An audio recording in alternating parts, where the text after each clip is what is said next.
100 days ago, the previously unthinkable happened in Israel. A state, born out of adversity and war only 75 years ago, woke up to what some have since described as a threat to its very existence.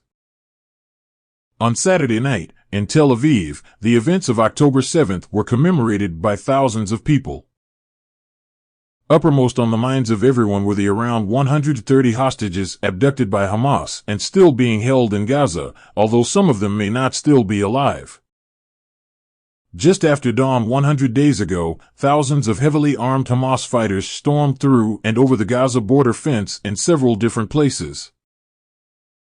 They attacked kibbutzim, military bases and border towns, accustomed to rocket attacks from Gaza but overwhelmed by the scale of the Hamas incursion.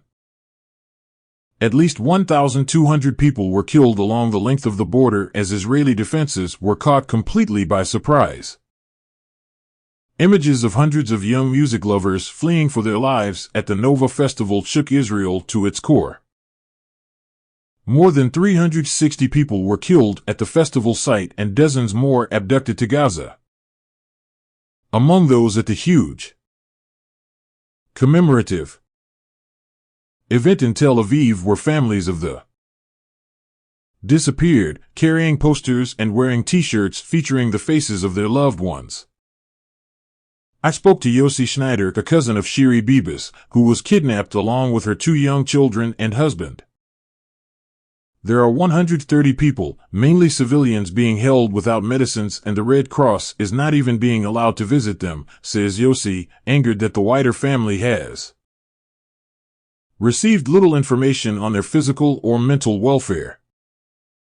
There are 3 generations of my family that are disappeared. 3 generations of my family.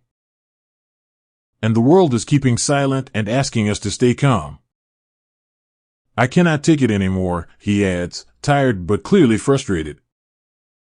Most people here would say that October 7th was the biggest threat ever faced by Israel and that Israelis have never felt so vulnerable.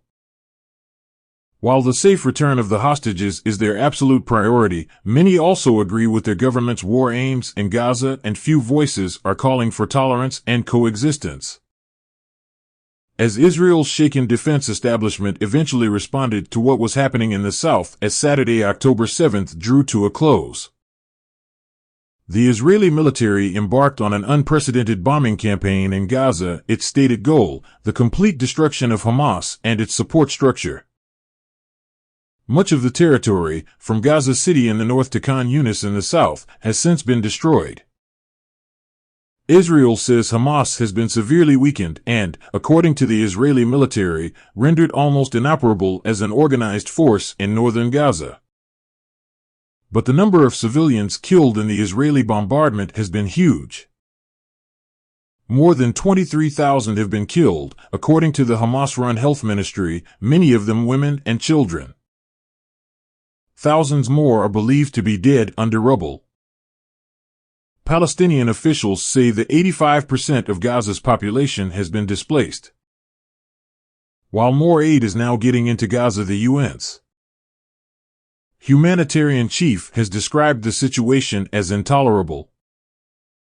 Fatin Abu Shaida needs regular kidney dialysis, which is one reason why she and her family have been forced to move south. Home for Fatin and the kids is now a plastic tent in Khan Yunis, the sound of an Israeli drone overhead their constant companion. Gaza has been destroyed. There's no Gaza left, no hospitals, no education, says Fatin. Our children have lost their school year. Gaza is no longer alive. Israel is coming under increasing international pressure to consider a ceasefire or pause in Gaza, such is the scale of the civilian suffering. Even its closest ally, the U.S., which consistently defends Israel's right to self-defense and to prevent a repetition of October 7th, has repeatedly told Prime Minister Benjamin Netanyahu that the civilian death toll is far too high. President Biden has spoken of Israel's indiscriminate bombing, which he said meant the country was losing support around the world. Gideon Levy is a columnist for the Israeli newspaper Haaretz and a frequent critic of Mr. Netanyahu. I asked him if this war, already Israel's longest since 1948, would soon come to a conclusion. The war in its current shape will last as long as Americans will allow Israel, says Levy. He adds, I don't think it will be many weeks more. But that doesn't mean that the war is over, because nobody has thought about the day after. If Israel doesn't pull out of Gaza, there will be resistance. And if there is resistance, there will be retaliation. As Israeli troops continue to attack Hamas positions in central and southern Gaza, ending the war seems to be far from Mr. Netanyahu's intentions. Israel says the fighting will not end until Hamas is completely defeated. The immediate future across the region, and especially for thousands of civilians living in appalling conditions in Gaza, looks particularly bleak.